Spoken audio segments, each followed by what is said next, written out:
Hello friends, welcome to my YouTube channel. आज की इस वीडियो में मैं आपके साथ प्रकाश यानी लाइट से संबंधित कुछ प्रक्रियाओं के बारे में चर्चा करने जा रही हूँ। सबसे पहले हमारे पास है वायुमंडलीय अपवर्तन, जिसको कि हम बोलते हैं एटमॉस्फेरिक रिफ्रैक्शन। वायुमंडलीय अपवर्तन में सबसे पहले हमारे पास अपवर्तन होता क्या है। तो अपवर्तन प्रकाश का एक माध्यम से जब दूसरे माध्यम में प्रवेश करता है हमारा प्रकाश, उस प्रक्रिया को बोला जाता है अपवर्तन। ठीक है, जैसे मान लीजिए मेरे पास हवा है और दूसरा है निर्वात यानी कि वैक्यूम। तो यानी अगर मेरी जो प्रकाश है वो निर्वात से हवा में या फिर हवा से निर्वात में प्रवेश करेगा तो वो क्या होगा, उसका प्रकाश का अपवर्तन। अब जब वायुमंडल की विभिन्न सतहों द्वारा प्रकाश का अपवर्तन होगा तो उस प्रक्रिया को हम बोल देंगे एटमॉस्फेरिक रिफ्रैक्शन या फिर वायुमंडलीय अपवर्तन। अब अपवर्तन जब कौन कर रहा है, वायुमंडल की सतहें। अब वायुमंडल की सतहें अपवर्तन करेंगे क्यों। अब देखिए, वायुमंडल की जो सतह है उसमें क्या क्या है, हमारे पास नाइट्रोजन है, ऑक्सीजन है, वाटर वेपर्स हैं, ठीक है, पानी के जो वाष्पकण जो है, धूल मिट्टी है, बादल हैं, बहुत कुछ है वायुमंडल में। तो क्या होगा, जैसे जैसे इनका जो मात्रा है ना वो बदलती जाएगी, एक सतह में कुछ और होगी, दूसरी सतह में कुछ और होगी। तो अलग अलग सतहों में जैसे जैसे इनका जो मात्रा है वो कम होती जाएगी या बढ़ती जाएगी, तो उससे क्या होगा, प्रकाश का अपवर्तन होता रहेगा। तो उस प्रक्रिया को हम बोलेंगे वायुमंडलीय अपवर्तन। अब जो हमें क्वेश्चन एग्जाम्स में देखने को मिलते हैं वो देखने को मिलते हैं कि वायुमंडलीय अपवर्तन के कारण क्या क्या होता है हमारे ब्रह्मांड में, ठीक है, हमारे आकाश में या हमारे चारों तरफ क्या क्या परिवर्तन हमें वायुमंडलीय अपवर्तन के कारण देखने को मिलते हैं। जिसमें हमारे पास सबसे पहला रहता है तारों की आभासी स्थिति। अब तारों की आभासी स्थिति का क्या मतलब है कि जहाँ पर तारे हमें प्रतीत होते हैं, लगता है कि तारा कहाँ पर है, कहाँ दिखता है हमें आकाश में, वो हुई उसकी आभासी स्थिति जो हमें लगती है, जो हमें दिखती है। ठीक है, अब मान लीजिए अगर मेरा कोई स्टार, कोई जो तारा है वो आकाश में यहाँ पर है, ठीक है, ये इसकी वास्तविक पोजीशन है, वास्तविक, ठीक है, जो इसकी वास्तविक पोजीशन है ना वो है, ये वास्तविक में तारा यहाँ पर उपस्थित है। अब क्या होगा, जैसे ही तारे से कोई प्रकाश आएगा इस तरह से, ठीक है, अब यहाँ पर क्या था, ये मेरे पास मान लीजिए वायुमंडल की सतह आ गई। तो यहाँ से क्या हुआ, अब एक मात्र यहाँ पर पहले क्या था हमारे ब्रह्मांड में, निर्वात, यहाँ पर हमारे पास निर्वात था, यहाँ पर है हमारे पास निर्वात।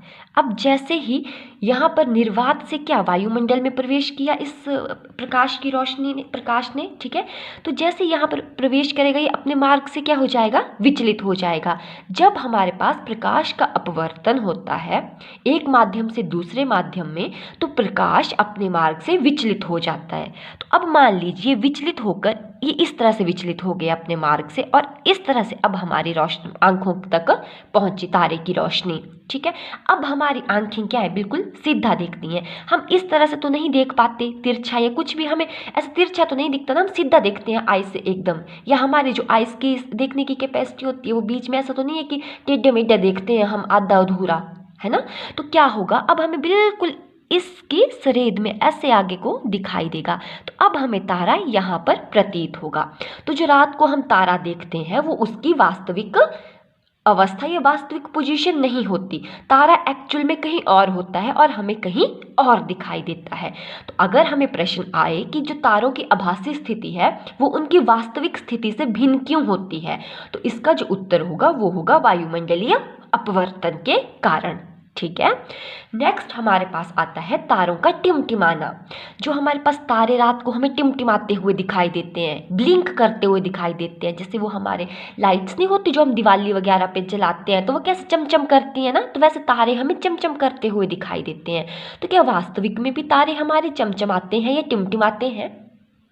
नहीं, तारे नहीं चमचमाते या टिमटिमाते, ठीक है, वो सिर्फ हमें एक झरोखा सा है जो हमें प्रतीत होता है। अब देखते हैं कि तारे क्यों टिमटिमाते हैं।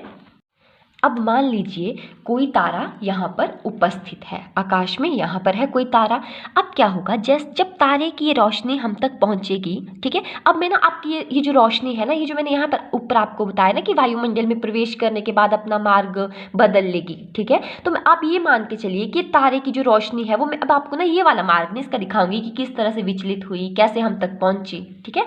अब मैं सीधा आपके पास ये नज़दीक का बता रही हूँ, जो नज़दीक का सिनेरियो रहेगा, नज़दीक से हमें क्या मतलब किस तरह से रोशनी आएगी। मान लीजिए इस तरह से अब तारे की कोई एक ही प्रकाश की किरण तो हम तक नहीं आएगी, बहुत सारी किरणें आ रही थी इस तरह से।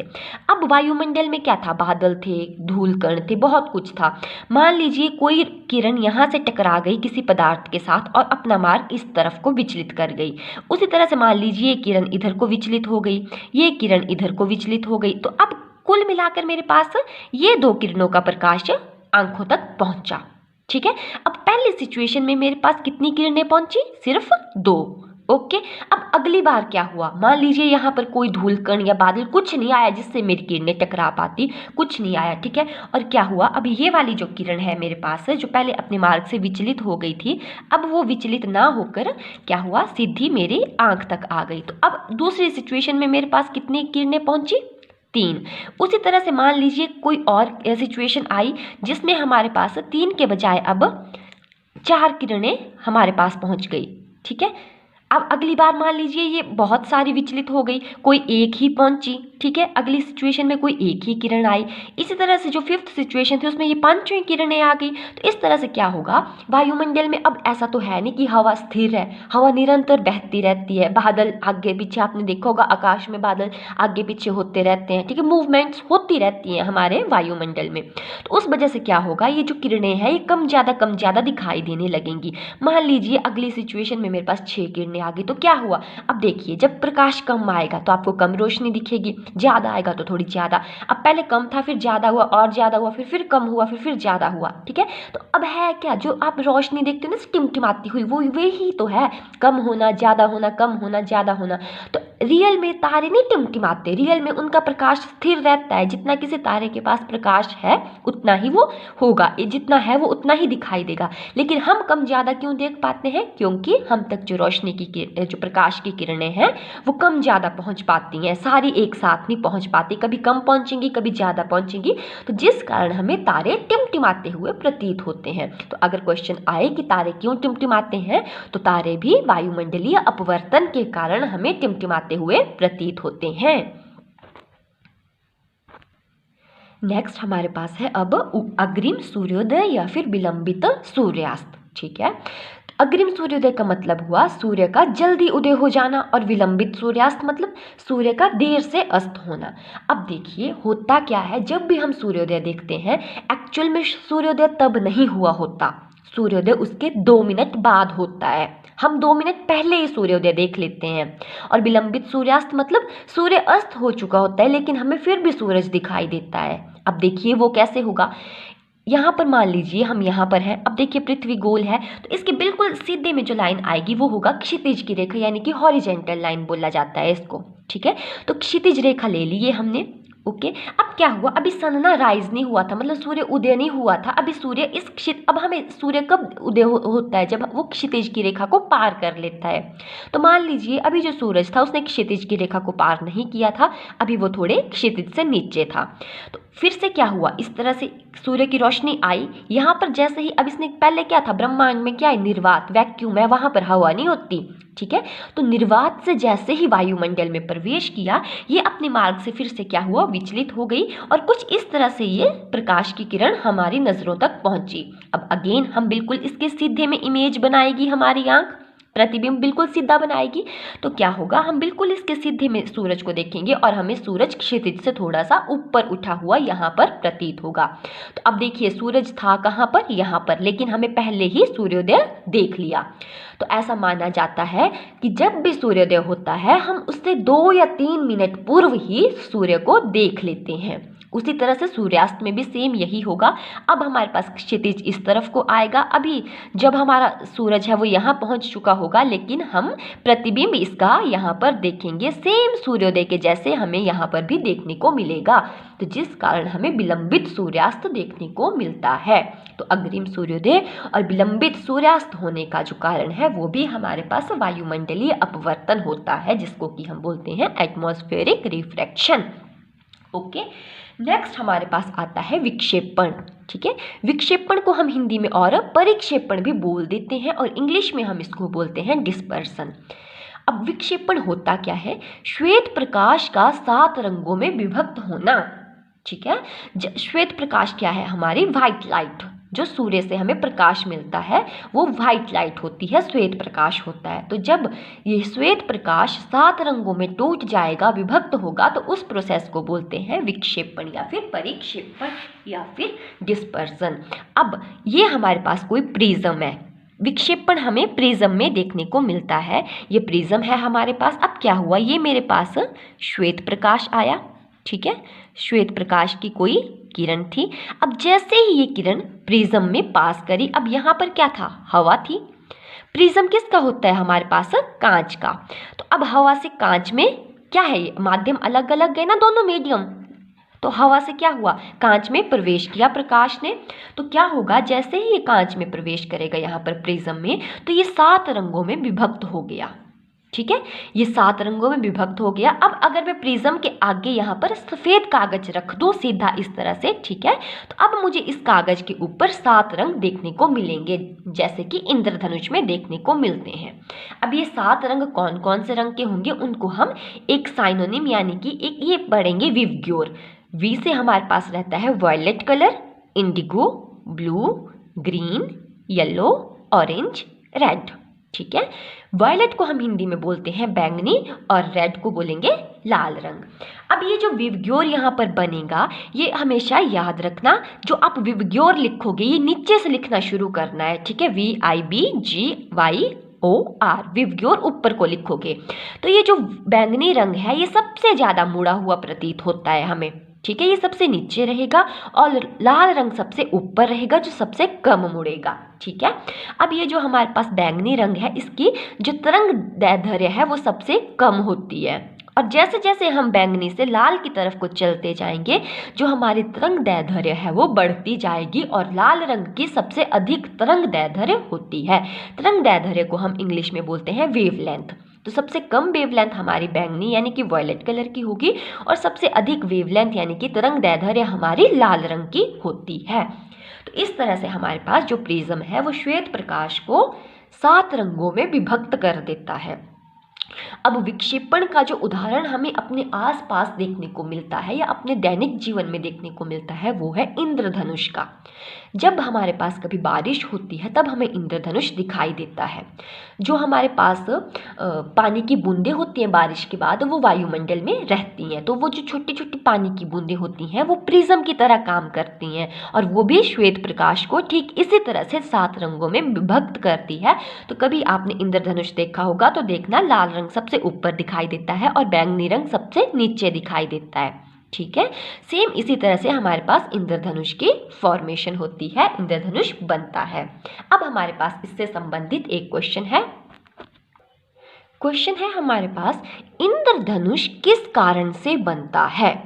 ऑप्शंस हैं अपवर्तन और परिक्षेपण, प्रकीर्णन और अपवर्तन, विवर्तन और अपवर्तन, अपवर्तन और परावर्तन। तो अपवर्तन मैंने आपको बता दिया, रिफ्रैक्शन मतलब प्रकाश का एक माध्यम से दूसरे माध्यम में जाना। परावर्तन हमारे पास होता है रिफ्लेक्शन, मतलब प्रकाश का दूसरे माध्यम में प्रवेश नहीं होगा बल्कि वो दूसरे माध्यम से टकराकर वापस आ जाएगा। ठीक है, और जो प्रकीर्णन होता है हमारे पास वो होती है स्कैटरिंग ऑफ लाइट, यानी कि प्रकाश का बिखरना। ठीक है, तो अब आप देखोगे इन चारों ऑप्शंस में से जो राइट ऑप्शन हमारे पास रहेगा वो रहेगा अपवर्तन और परिक्षेपण। अपवर्तन क्यों? प्रकाश हमारे पास क्या है, जब इंद्रधनुष बन रहा है तो हवा से क्या कर रहा है प्रकाश, पानी की बूंदें बना रही है ना इंद्रधनुष को, तो पानी में प्रवेश कर रहा है, तो माध्यम बदला ना, हवा से पानी, अपवर्तन हुआ प्रकाश का। और परिक्षेपण मैंने अभी अभी आपको बताया, विक्षेपण या परिक्षेपण एक ही नाम है, यानी कि डिस्पर्सन ऑफ लाइट, प्रकाश का 7 रंगों में विभक्त होना। तो इसका जो सही उत्तर होगा वो होगा अपवर्तन और परिक्षेपण। ठीक है, अब देखिए मैंने आपको बताया कि जब श्वेत प्रकाश प्रिज्म से पास करेगा तो क्या कितने रंगों में विभक्त होगा, 7 रंगों में। अब मान लीजिए मैंने एक और प्रिज्म, अब पहले कैसा था, ऐसा था ऊपर को, अब ऐसे नीचे को रख दिया, उल्टा करके रख दिया, तो जो ये जो 7 रंग हैं ये फिर से जब अगले प्रिज्म से, उल्टे प्रिज्म से पास करेंगे तो इकट्ठे हो जाएंगे और मुझे फिर से लास्ट में क्या मिलेगा, श्वेत प्रकाश।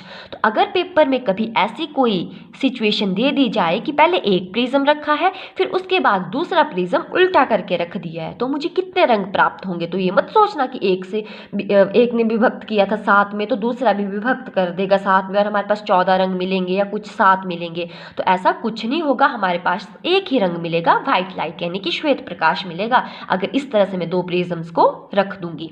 अब हमारे पास जो आगे हमें क्वेश्चन देखने को मिलते हैं, वो क्वेश्चंस हमें देखने को मिलते हैं कि आकाश का रंग नीला क्यों होता है।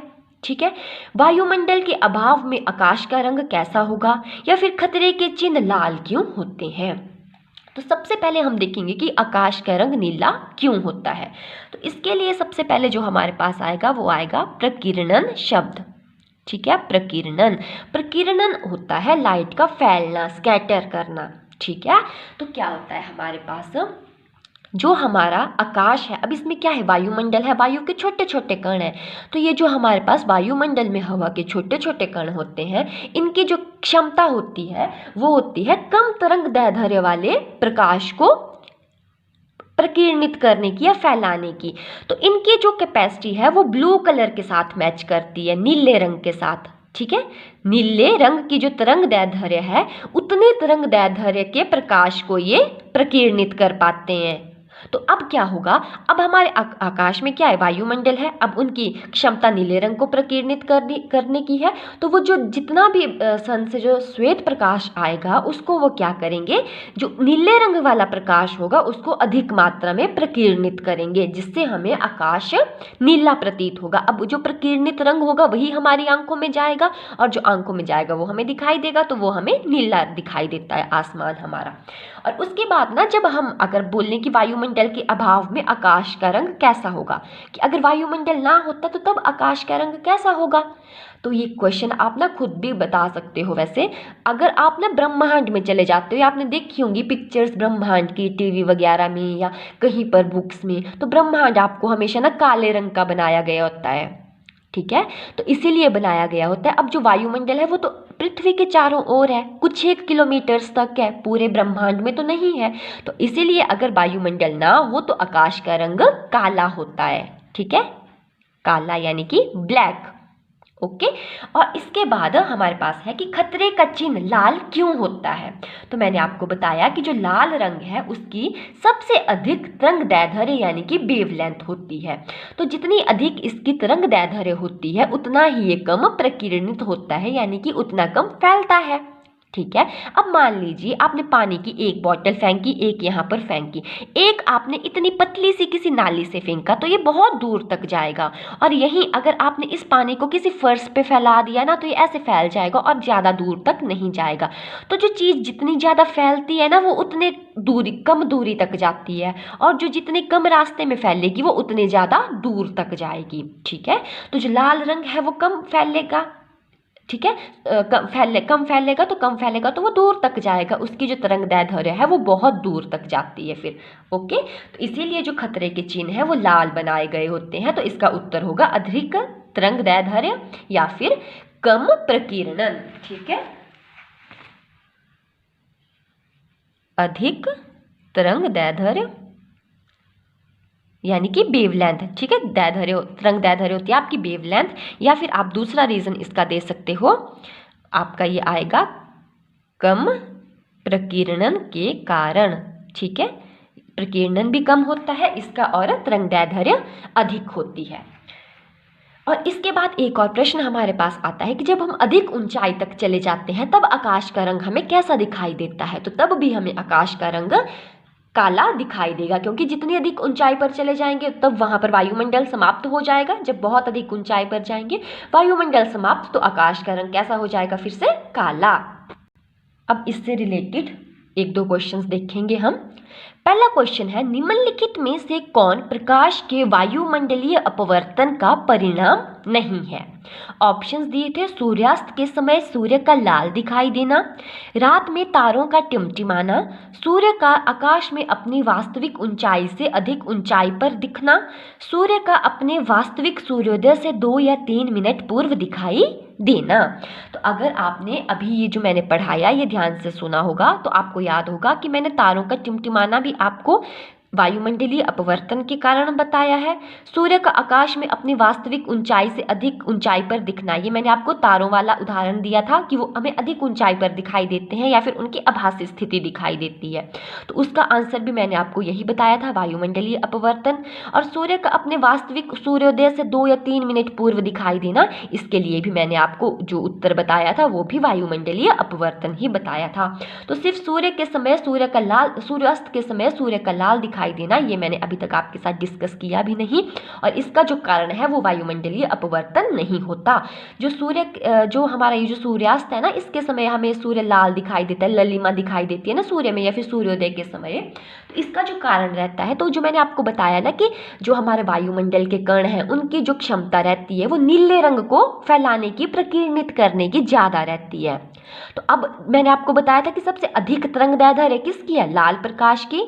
ठीक है, तो जब क्या होता है हमारे पास, इसमें मैं बताती,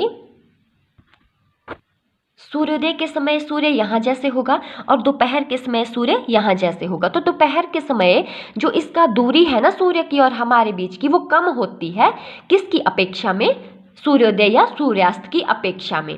तो क्या होता है, जब दूरी कम होगी तो ये नीले प्रकाश को प्रकीर्णित करेगा वायुमंडल, तो हम नीला, यहाँ पर आकाश सारा नीला दिखाई देगा और ये जो सूर्य है ये थोड़े येलोइश या फिर श्वेत जैसा दिखाई देगा। लेकिन सूर्योदय के समय सूर्य हमसे बहुत दूरी पर होगा, तो ये जो नीला प्रकाश है इसकी क्या है, तरंगदैर्ध्य कम थी और लाल प्रकाश की बहुत अधिक थी। तो मैंने आपको बताया अधिक तरंगदैर्ध्य होने के कारण लाल प्रकाश दूर तक दिखाई देता है।